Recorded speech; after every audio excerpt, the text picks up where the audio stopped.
ठीक है, हमें क्या मिलता है वहाँ पे, रिवॉर्ड मिलता है जब हम क्या करते हैं, किसी भी चीज के लिए रिस्पॉन्स करते हैं। दूसरा क्या होता है कि जो उस प्रॉपर वे मेथड को सीखने के लिए जो प्रॉब्लम्स आती हैं, जो एरर्स क्रिएट होते हैं, वो क्या हो जाते हैं, वो कम होना शुरू हो जाते हैं और हम प्रॉब्लम का क्या ढूंढ लेते हैं, सॉल्यूशन ढूंढ लेते हैं। जैसे इसमें एग्जांपल दिया भी हुआ है कि थॉर्नडाइक की बिल्ली ने पिंजरे से बाहर निकलने के लिए बहुत से बहुमुखी प्रयत्न किए, यानी मल्टीपल रिस्पॉन्स दिए उसने। मल्टीपल समझते हो, यहाँ भी हाथ मारा, वहां भी हाथ मारा, पैर मारा, इधर मारा, मुंह मारा, ठीक है। जैसे हम भी करते हैं, आमतौर पे हमें पता नहीं होता जनरली कि कहाँ जाना है, कैसे जाना, तो हम क्या करेंगे, हर फील्ड में अपने हाथ पैर मारेंगे, समझ रहे हो। फिर एटलीस्ट हमें पता चलता है हम कितने दिन से परेशान हो रहे थे, ये चीज तो ऐसे होनी थी, है ना। ये होता है, हम मल्टीपल रिस्पॉन्स कर रहे हैं, लेकिन क्या है, हमारा जो रिस्पॉन्स है उसमें से क्या है, एक्यूरेट क्या होगा, हमारा कोई एक रिस्पॉन्स। वो क्या था, कैट के लिए क्या था, चटकनी खोलना, और हमारे लिए क्या हो सकता है, बोलिए। टीचिंग लर्निंग प्रोसेस के अकॉर्डिंग क्या हो सकता है, जैसे कोई भी क्वेश्चन है, आपने बहुत सारे आंसर्स दिए, लेकिन क्या सारे आंसर्स ठीक होंगे, कुछ ज्यादा ठीक होंगे, कुछ कम होंगे, लेकिन क्या होगी, आपकी इम्प्रूवमेंट जरूर होगी। अगर गलत भी लिखा तो भी आपको ये पता चल जाएगा कि गलत है, हम आगे से उसको रिपीट नहीं करेंगे। समझ रहे हो ना बच्चा।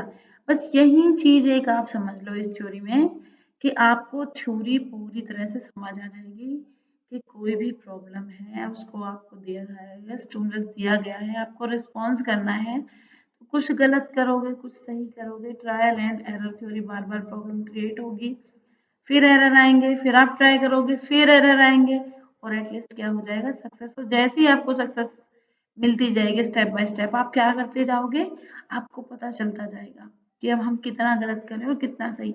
और एक दिन ऐसा आएगा कि आप बिल्कुल एरर जो है वो क्या बन जाएगा, 0, और जो आपकी सक्सेस है वो क्या बन जाएगी, सबसे फर्स्ट। आपको कहीं इधर उधर घूमने की जरूरत नहीं है, आप सीधा जाओ और सीधा करो। क्लियर हुआ, यानी मल्टीपल रिस्पॉन्स करने की उसमें नीड नहीं रह जाएगी। क्लियर हुआ आपको, लॉ ऑफ मल्टीपल रिस्पॉन्स।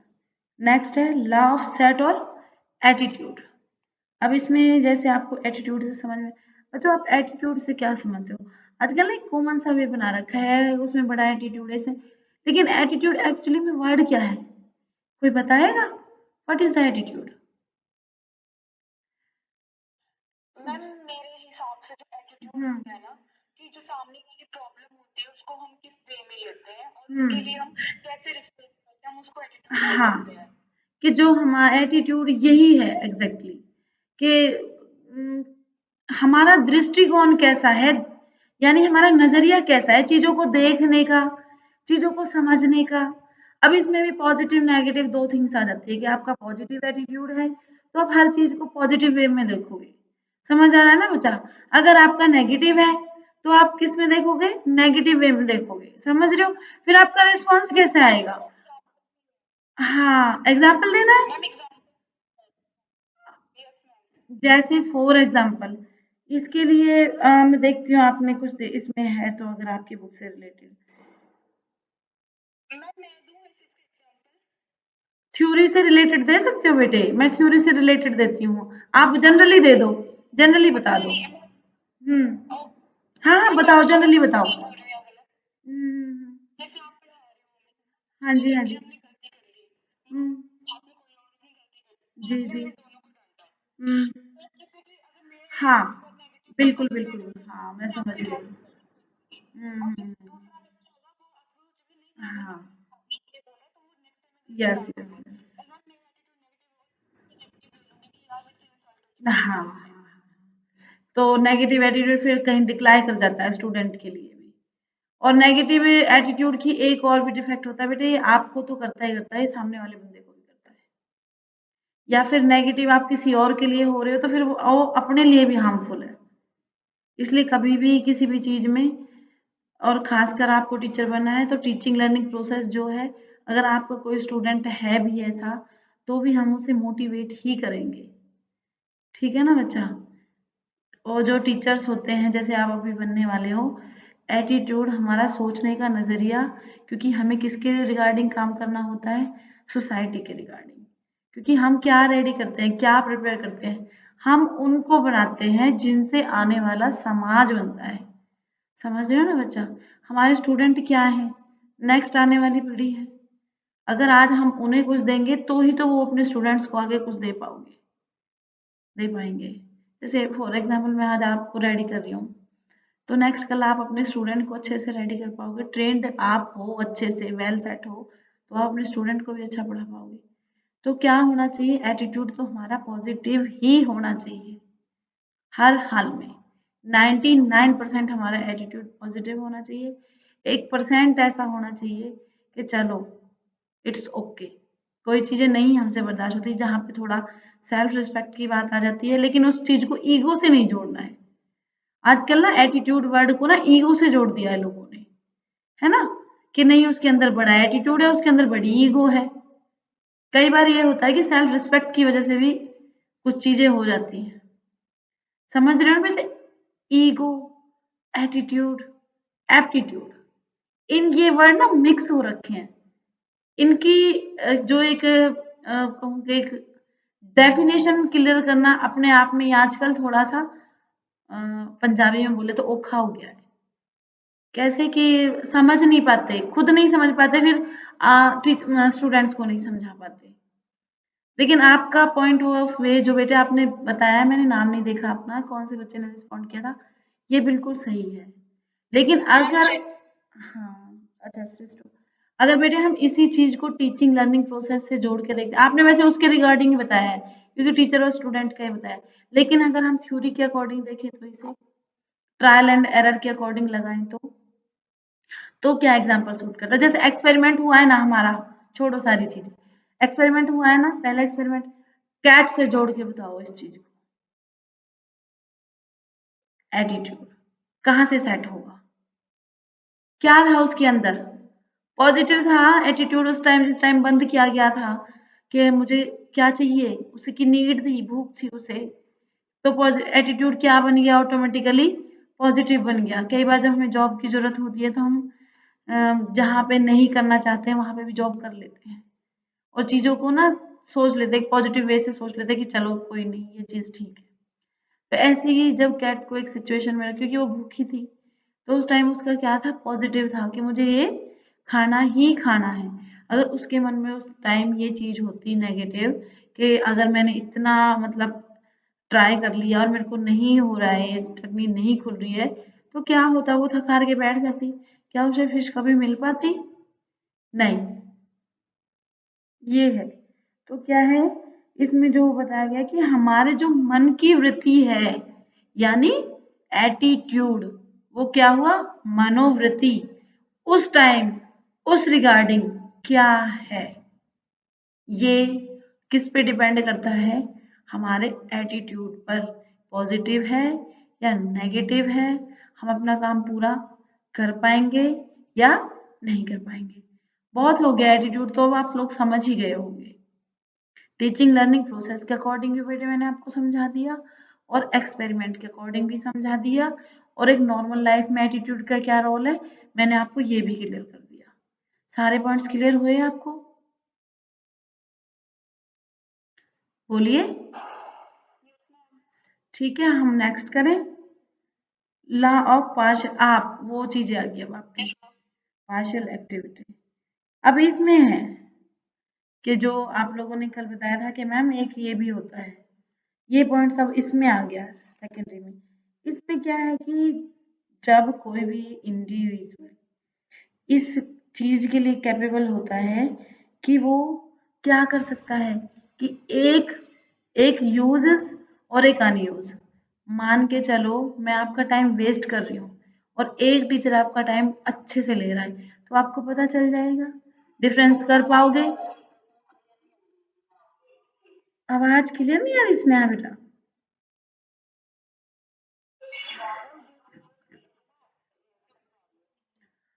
चलो मैं माइक फोन का अपने मुंह के पास रखती हूँ। तो क्या है कि जब हम ये पहचान लेते हैं कि हमारे लिए क्या है, और अभी मैं क्या थी आपने वो कर दिया। इसके कैपेबल बन जाते हैं कि हमें अपना आंशिक या प्रॉपर दिखाई देने लगता है, कि हम यूज को अनयूज से दूर कर लेते हैं, यानी सिलेक्शन हमको आ जाता है तब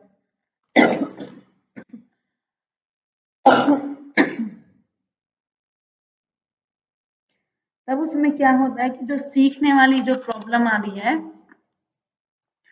हम आइटम्स को अपने अकॉर्डिंग चूज कर लेते हैं कि हमें किस पर। बार बार आपको यही देखना है कि जैसे हमने ट्राई किया, अगर हमको यू सिलेक्ट करना आता है कि कौन सा हमने गलत किया था और किस गलती का हमें ये आंसर मिला है, और कौन सा हमने सही किया था जिसका हमें फीडबैक क्या मिला है, गुड मिला है। तो ये क्या है हमारे लिए, क्या बन जाएगा ये लॉ ऑफ पार्शियल, यानी आंशिक रूप से था या पूर्ण रूप से था। कई बात ये होती है कि जब चीजों में क्या रह जाता है, आंशिक समझ से थोड़ा सा अंश है ना, वो होता है आंशिक। आंशिक वाला पद ये क्लियर हुआ नहीं हुआ? आंशिक क्रिया का नियम, जब हम क्या करते हैं यूज और मिसयूज को अलग अलग सिलेक्ट कर पाते हैं, जब हमें पता होता है कि कौन हमारा टाइम वेस्ट कर रहा है और कौन हमारा टाइम क्या कर रहा है, अच्छे से यूज कर रहा है। Okay, next response by analogy. अब ये है कि इस नियम का आधार क्या है, पीके टॉप, पीके नॉलेज मान लो, या पीके टेस्टिंग जो टीचर्स करते हैं आपको पता होगा, या फिर पास्ट एक्सपीरियंस हम मान सकते हैं। ये होता है प्रीवियस नॉलेज से। जब हम किसी भी चीज को पढ़ाते हैं तो क्या पता चलता है हमें, चीजों के बारे में ये पता चलता है, ये कौन सी हम रिलेट करते हैं ना मैम, ये चीज तो उसके जैसी है, तो ये क्या हो गई, ये क्या हो गया, हमारी समानता हो गई। हम फिर एक कोई चीज हमने न्यू पढ़ी है तो वो क्या हो गई, वो असमानता होगी। लेकिन रिस्पॉन्स बाय एनालॉजी कैसे करेंगे, हम चीजों को असेम्बलेशन करेंगे, यानी पीके टेस्टिंग कैसे करते हैं, आप टॉपिक अनाउंस कब करते हैं, पहले प्रीवियस नॉलेज टेस्ट करते हो कि बच्चों को जो हम टॉपिक अनाउंस करने वाले हैं उसके बारे में पहले से कितनी जानकारी है, या उन्होंने पहले से इस चीज के बारे में कितना एक्सपीरियंस किया हुआ है। समझ रहे हो ना बच्चा? जब हम उसको पीके टेस्टिंग के साथ अपने उनके न्यू नॉलेज को असेम्बलाइज कर देते हैं, यानी जोड़ देते हैं, तब जाके क्या होता है, जो हमारा रिस्पॉन्स आता है वो इफेक्टिव आता है। तो ये क्या हो गया, रिस्पॉन्स बाय एनालॉजी, यानी आपने एनालॉजी कैसी बनाई है, किसके लिए, बेटर टीचिंग लर्निंग प्रोसेस के लिए। क्लियर हुआ? अगर एक्सपेरिमेंट से समझाऊं असेम्बलेशन कैसे करना है तो कैसे करोगे, एक दिन लीवर प्रेस किया, टेक्निक खोला, दूसरे दिन अगर उसको कोई और कंडीशन दे दी जाती, उसकी प्रीवियस नॉलेज के साथ उसको नहीं रखा जाता कैट को, तो आगे क्या करती वो। अगर आपको डेली डेली नई सिचुएशन दी जाए तो क्या होता है, अल्टीमेटली बंदा ये सोचता है डेली डेली का नहीं यार, एक बार आपको उसी सिचुएशन में रखा जाए तो क्या होती है, आपकी पीके जो नॉलेज है, प्रीवियस नॉलेज है, जो आपका एक्सपीरियंस है, वो क्या हो जाता है, स्ट्रॉन्ग हो जाता है। जैसे फॉर एग्जाम्पल मैं टीचिंग में दूं, तो टीचिंग में अगर आज मेरे से आपने बोला, किसी ने भी बोला आज आप टीचिंग करो, ओके कर ली, फिर कल आप क्लर्क के काम करो, ओके हो गया, नेक्स्ट डे फिर बोला आज आप एडमिन डिपार्टमेंट संभालो, ओके हो गया, फिर बोला मैनेजमेंट करो, हो गया। लेकिन क्या कंसिस्टेंसी रही, सॉरी कंसिस्टेंसी भी नहीं, एक हम गए एक सीरीज रही इस चीज में कि स्टेप बाय स्टेप फॉलो हुआ, आज हम ये करें, आज हम वो करें, एक्सपीरियंस गेन क्या हुआ, प्रीवियस नॉलेज स्ट्रॉन्ग कहाँ से हुई। डेली डेली तो आप एक रूटीन होना चाहिए पर्टिकुलर किसी चीज के लिए, हम कोई क्लास ज्वाइन करते हैं, हम डेली डेली सीखते हैं ना उसी रिगार्डिंग।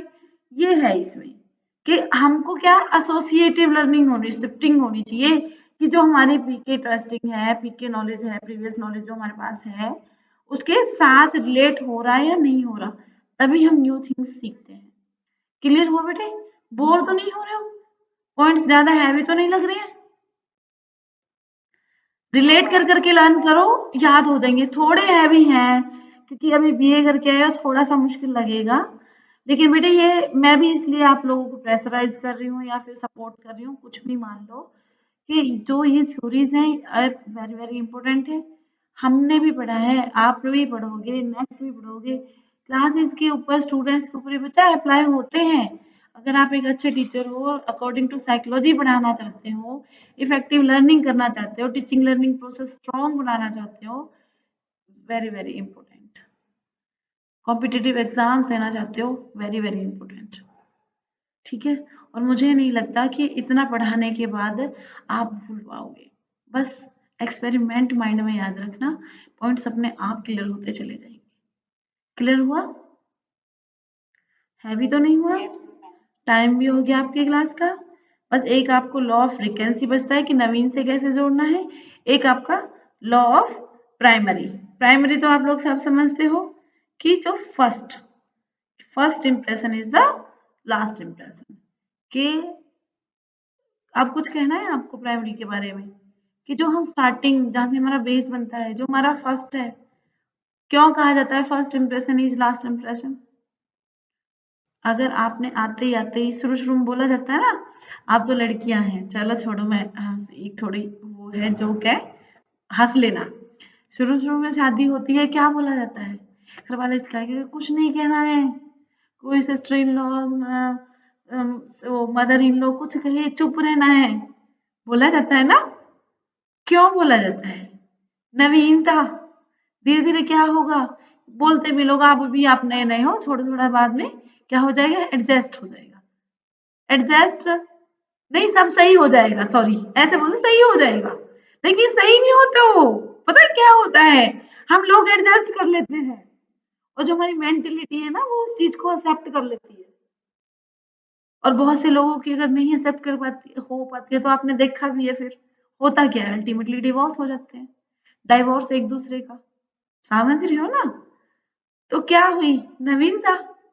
पता है आप लोगों का लेक्चर में रिकॉर्ड कर रही हूँ, ये चीजें ना रिकॉर्ड होने वाली है, मुझे इसमें से डिलीट करनी पड़ेगी। लेकिन अब समझे ना, अब एग्जाम्पल समझ आया? मैरिड हो नहीं हो, कुछ तो होंगे।